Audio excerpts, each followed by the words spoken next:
Hi all, welcome to ജയ്ലൺ. നമ്മൾ കേട്ടച്ചിനെല്ലാം പ്രിപ്പയർ ചെയ്തുകൊണ്ടിരിക്കുകയാണ് അല്ലേ? കുറേ പേർക്ക് ഈ പ്രാവശ്യത്തെ എക്സാമിൽ തന്നെ നമുക്ക് കിട്ടും. എന്നാൽ ഇനി കിട്ടില്ല എന്ന് വിഷമിച്ചിരിക്കുന്ന ആൾക്കാരുണ്ടോ?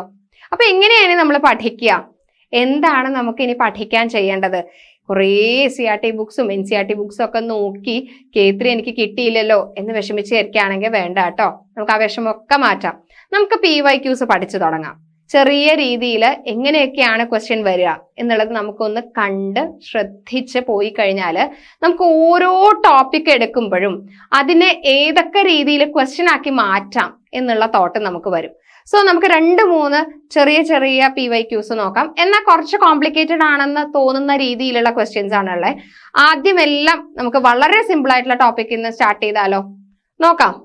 ആദ്യത്തെ question, what is the unit of self inductance? നമുക്ക് അറിയുന്ന കാര്യമാണ് എന്താണ് സെൽഫ് ഇൻഡക്റ്റൻസിന്റെ യൂണിറ്റ് എന്നുള്ളത്. പക്ഷെ ഇതിൽ ഓപ്ഷൻസ് കണ്ടാൽ നമുക്ക് തെറ്റിപ്പോവുകയും ചെയ്യും അല്ലേ? എന്താണ് സെൽഫ് ഇൻഡക്റ്റൻസ്? യൂണിറ്റ് എന്താ? ഹെൻറി ആണ്. എന്നാൽ ഈ H എന്നുള്ളത് ക്യാപിറ്റൽ എഴുതാൻ പാടില്ല കേട്ടോ, ഇങ്ങനെ എഴുതാൻ പാടുള്ളൂ. എന്താ കാരണം? യൂണിറ്റ് എഴുതുമ്പോ 10 നിയമങ്ങളുണ്ട്. ഇതെല്ലാം സ്മോൾ ലെറ്റർ വേണം കേട്ടോ, ഫസ്റ്റ് ലെറ്റർ. കാരണം എന്താ? 10 നിയമങ്ങളില് ഒരു നിയമമാണ് ഏതെങ്കിലും ഒരു ശാസ്ത്രജ്ഞന്റെ പേരിലാണ് ആ യൂണിറ്റ് അറിയപ്പെടുന്നതെന്നുണ്ടെങ്കിൽ ആ യൂണിറ്റ് കംപ്ലീറ്റ് ആയിട്ട് എഴുതുമ്പോ എന്തെഴുതണം? സ്മോൾ ലെറ്ററിൽ എഴുതണം. ഇല്ലെങ്കിൽ അത് എന്തായിട്ടാ മാറുക? ഇല്ലെങ്കിൽ അത് ശാസ്ത്രജ്ഞന്റെ പേരായിട്ട് മാറും. അപ്പൊ ഈ H ക്യാപിറ്റൽ ഇട്ടാൽ അത് ശാസ്ത്രജ്ഞന്റെ പേരാണ്. നമ്മളോട് ചോദിച്ചത് എന്താണ്? What is the unit of self inductance? അപ്പൊ എങ്ങനെ എഴുതാ? ഹെൻറി. യൂണിറ്റ് കംപ്ലീറ്റ് ആയിട്ട് എഴുതുമ്പോ അതിന്റെ സിമ്പൽ എഴുതണമെന്നുണ്ടെങ്കിലോ അപ്പൊ നമുക്ക് എന്ത് എഴുതാം? H ക്യാപിറ്റൽ എഴുതാം. ഓക്കെ, അപ്പൊ ക്ലിയർ ആണല്ലോ? ക്ലിയർ ആണല്ലോ? അപ്പൊ സെൽഫ് ഇൻഡക്റ്റൻസിന്റെ യൂണിറ്റ് എന്താണ്? ഹെൻറി ആണ്. So H. ഓക്കെ, ഇനി നമുക്ക് നോക്കാം. പൊട്ടൻഷ്യൽ ഡിഫറൻസിന്റെ യൂണിറ്റ് എന്താ? സ്ഥിരം ചോദിക്കുന്ന ക്വസ്റ്റ്യൻസ് ആണ്. പൊട്ടൻഷ്യൽ ഡിഫറൻസിന്റെ യൂണിറ്റ് എന്താണ്? Volt. So capital V. Alessandro Volta, അദ്ദേഹത്തിന്റെ നാമധേയാർത്ഥമാണ് പൊട്ടൻഷ്യൽ ഡിഫറൻസിന് അത് വന്നത്. ഫോഴ്സിന്റെ യൂണിറ്റ് എന്താ? ന്യൂട്ടൺ. ഓക്കെ, ഇനി മൊമെന്റത്തിന്റെ യൂണിറ്റ് എന്താണ്? നമുക്കറിയാം മൊമെന്റം എന്ന് പറയുന്നത് P = mv അല്ലേ? സോ ഇതിൽ നിന്ന് എങ്ങനെയാ നമുക്ക് യൂണിറ്റ് എടുക്കാം? M എന്ന് പറഞ്ഞാൽ എന്താ? മാസ് ആണ്. മാസിന്റെ യൂണിറ്റ് എന്താ? കിലോഗ്രാം. ദെൻ വെലോസിറ്റിയുടെ യൂണിറ്റ് എന്താ? Metre per second. സോ മൊമെന്റത്തിന്റെ യൂണിറ്റ് എന്താണ്? Kilogram metre per second. Okay, വെലോസിറ്റിയുടെ ഓൾറെഡി നമ്മൾ പറഞ്ഞു, metre per second. Power, energy, power അല്ലെ? Work energy, power. അതിലെ പവറിന്റെ യൂണിറ്റ് എന്താ? വാട്ട് ആണ് കേട്ടോ. W, watt. WATT, watt. Okay, ഇനി 2-3 യൂണിറ്റുകളും കൂടെ നോക്കാം. ലൂമിനസ് ഇന്റൻസിറ്റി എന്താണ്? കാൻഡല. കറന്റ് എന്താണ്? ആംപയർ. കപ്പാസിറ്റൻസ് എന്താണ്? ഫാരഡ്. അത് ഇവിടെ എല്ലാം സ്മോളാ എഴുതിയേക്കണേ. എന്താ കാരണം എന്ന് നേരത്തെ പറഞ്ഞു അല്ലെ? അതിന്റെ പ്രതീകമാണ് F. സിമ്പലും യൂണിറ്റും രണ്ടും രണ്ടാണ് കേട്ടോ. ഇത് യൂണിറ്റ്, ഇത് സിമ്പൽ. എന്നാലും നമ്മളോട് യൂണിറ്റ് തന്നെയാണ് നോർമലി ചോദിക്കാറുള്ളത്. സെൽഫ് ഇൻഡക്റ്റൻസ് നമ്മൾ പറഞ്ഞു എന്താണ്? ഹെൻറി. ഓക്കെ, അപ്പൊ സ്ഥിരമായിട്ട് ചോദിച്ചു വരുന്ന യൂണിറ്റുകളാണ്. ഇനിയും ഉണ്ട്, യൂണിറ്റുകൾ എടുക്കുക, നന്നായിട്ട് പഠിക്കുക കേട്ടോ. അടുത്ത question, a ball of mass 500 gram has 800 joule of total energy at a height of 10 meter.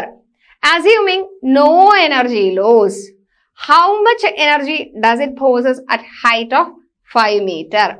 എന്താണ്?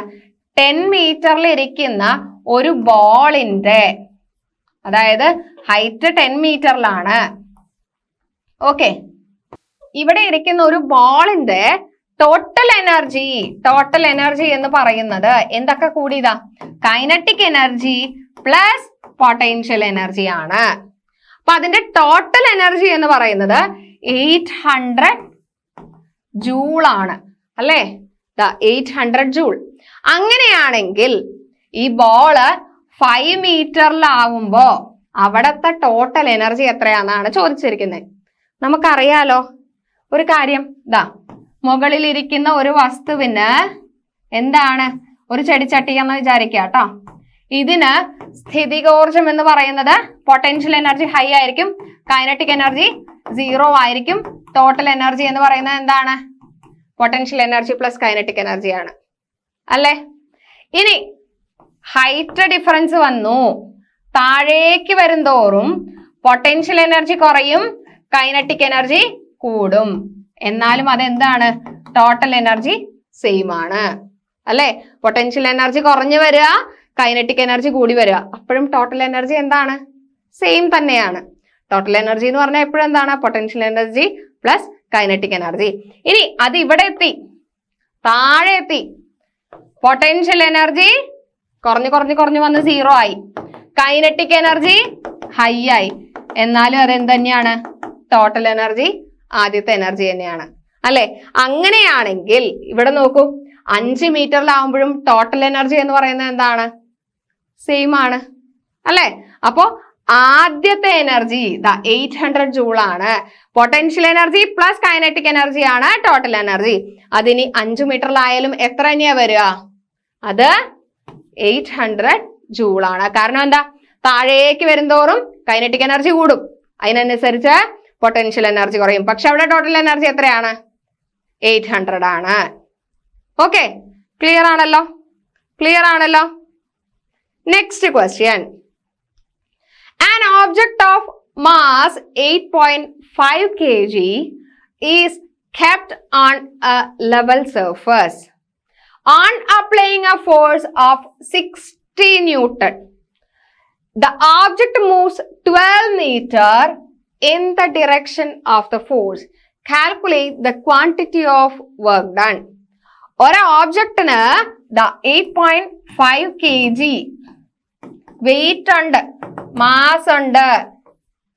ഇനി അവിടെ 60 ന്യൂട്ടൺ എന്ന് പറയുന്ന ഫോഴ്സ് അപ്ലൈ ചെയ്തു. എന്താണ്ടായേ? 12 മീറ്റർ സ്ഥാനാന്തരം, ഡിസ്പ്ലേസ്മെന്റ് ഉണ്ടായി. അവിടെ വർക്ക് ഡൺ എത്രയാന്നാ ചോദിച്ചിട്ടില്ലേ? നമുക്ക് അറിയുന്ന ഇക്വേഷൻ അല്ലേടാ വർക്ക് ഡണ്ണിന്റെ. Work done is equal to FS അല്ലേ? F×S അല്ലേ? നമുക്ക് എന്തിനാ ഇവിടെ മാസ് തന്നേക്കണേ? ഇവിടെ നമ്മളെ തെറ്റിക്കാൻ വേണ്ടിട്ടാ മാസ് തന്നേക്കണേ. അത് നോക്കണ്ട, നമുക്ക് ഇവിടെ ഇല്ലേ? 60 × 12 അല്ലേ? നോക്കൂ, 12 × 6 12, ബാക്കി 1 7. ഇനി അവിടെ ഒരു 0 കൂടി ഇട്ട് കൊടുത്താ പോരെ? 1 7 20 ജൂള്. ഇവിടെ അല്ലേ? 7 20 ജൂള്. അപ്പൊ ആൻസർ കിട്ടിയില്ലേ? ഇനി നമുക്ക് ഇവിടെ എന്താ പ്രശ്നം? അപ്പൊ നമുക്ക് ക്വസ്റ്റ്യൻ തരുമ്പോ വർക്ക് ഡൺ ചോദിക്കുകയാണെങ്കിൽ അവിടെ ഡിസ്പ്ലേസ്മെന്റ് ഉണ്ടോ അല്ലെങ്കിൽ ഫോഴ്സ് ഉണ്ടോ എന്നുള്ളത് നോക്കുക. അത് രണ്ടും ഉണ്ടെങ്കിൽ പിന്നെ നമുക്ക് വർക്ക് ഡണ്ണിന്റെ വേറെ ആവശ്യമുണ്ടോ? അപ്പൊ ഇവിടെ മാസ് എന്ന് തന്നിട്ടുള്ള എന്തിനാ? നമ്മൾ വെറുതെ കൺഫ്യൂഷൻ അടുപ്പിക്കാൻ വേണ്ടി തന്നിട്ടുള്ളതാണ്. ഓക്കെ, ക്ലിയർ ആണല്ലോ? ക്ലിയർ ആണല്ലോ? ഇനി എന്തെങ്കിലും പ്രോബ്ലം ഉണ്ടോ? ആദ്യം ഈ പ്രോബ്ലം ഒക്കെ കാണുമ്പോൾ നമ്മൾ വളരെ വലിയ കാര്യമാണെന്നൊക്കെ വിചാരിക്കും, കുറേ ടൈം അതിനകത്ത് പോവുകയും ചെയ്യും അല്ലേ? എന്നാൽ ഇത് വളരെ ഈസി അല്ലേ? ജസ്റ്റ് ആ ഒരു ഇക്വേഷനിൽ അപ്ലൈ ചെയ്താൽ മതി. അപ്പോ ഇങ്ങനെയുള്ള PYQs നമുക്ക് നോക്കാനായിട്ടും അതേപോലെ നല്ല രീതിയിൽ കേട്ടിട്ട് എക്സാമിന് പ്രിപ്പയർ ചെയ്യാൻ വേണ്ടിയിട്ടും നമ്മൾ K1, K2, K3 അതേപോലെ തന്നെ എല്ലാ സ്പെഷ്യൽ ടോപ്പിക്സിന്റെയും നമ്മൾ ബാച്ച് സ്റ്റാർട്ട് ചെയ്തിട്ടുണ്ട്. ഇതിന്റെ എല്ലാ ഡീറ്റെയിൽസും നമ്മൾ ഡിസ്ക്രിപ്ഷൻ ബോക്സിൽ കൊടുത്തിട്ടുണ്ട്. ഇനി അഥവാ ഡിസ്ക്രിപ്ഷൻ ബോക്സിൽ നിങ്ങൾക്ക് കണ്ടുപിടിക്കാൻ പറ്റില്ല എന്നുണ്ടെങ്കിൽ നിങ്ങൾക്ക് എല്ലാ എൻക്വയറിക്കും ഇവിടെ കാണുന്ന നമ്പറിൽ നിങ്ങൾക്ക് കോൺടാക്ട് ചെയ്യാം. അപ്പൊ എല്ലാവരും K3ക്ക് വേണ്ടി ഇപ്പോഴേ പഠിച്ചു തുടങ്ങുക. വെറുതെ ടെക്സ്റ്റ് ബുക്ക് വായിക്കലല്ല നമ്മുടെ പഠനം. എന്താണ്? ഓരോ ടെക്സ്റ്റ് വായിക്കുമ്പോഴും അതിന് ഏത് രീതിയിലാണ് ക്വസ്റ്റ്യൻസ് വരിക, വിത്ത് PYQ എന്തൊക്കെയാണ് അതിൽ നിന്ന് വന്നിട്ടുള്ളത് എന്നുള്ള രീതിയിൽ നമ്മൾ എന്ത് വേണം, ഇനി വരുന്ന എക്സാമിന് നമ്മൾ പ്രിപ്പയർ ചെയ്യണം. സോ എല്ലാവരും K3ക്ക് വേണ്ടി നന്നായി പ്രിപ്പയർ ചെയ്യുക. വീണ്ടും കാണാം കൂടുതൽ ക്വസ്റ്റ്യൻസുമായി. Thank you.